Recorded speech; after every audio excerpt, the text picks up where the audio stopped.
This is the news in brief from the United Nations. The head of the UN Health Agency has criticised blunt and blanket measures taken by countries to stop the spread of the Omicron variant. In a statement on Tuesday, the World Health Organization Director General said that it was deeply concerning that Botswana and South Africa, where the new variant was first identified, were being penalised by others for doing the right thing. Dozens of countries have imposed travel bans on the southern African nations since the mutation was discovered just days ago.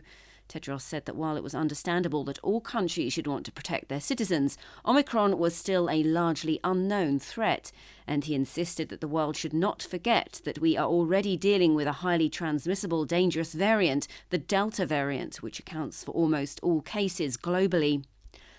The La Nina weather phenomenon has developed for a second consecutive year and is expected to last into early 2022, impacting temperatures and rainfall, UN weather agency WMO said on Tuesday.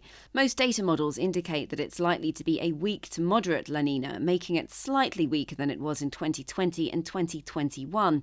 La Nina is associated with having a cooling influence on temperatures, but the World Meteorological Organization said that many parts of the world will not see this because of human-induced climate change and record high levels of greenhouse gases. Global trade is expected to be worth about $28 trillion this year, but the outlook for 2022 remains very uncertain, UN economists said on Tuesday.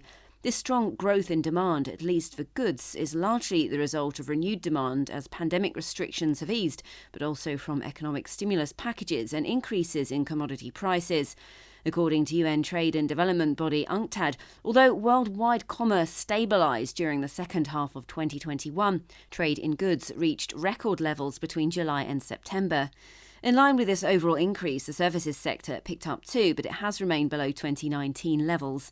Regionally, although trade growth remained uneven for the first half of the year, it has had a broader reach in the 3 months that followed, UNCTAD's Global Trade Update said.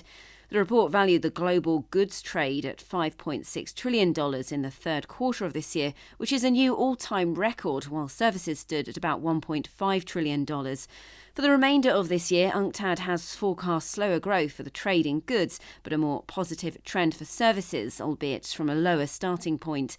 Among the factors contributing to uncertainty about next year, UNCTAD cited China's below expectations growth in the third quarter of 2021, which was also lower than in previous quarters. It also cited inflationary pressures that may also negatively impact national economies and international trade flows in the coming months. Katie Dartford, UN News.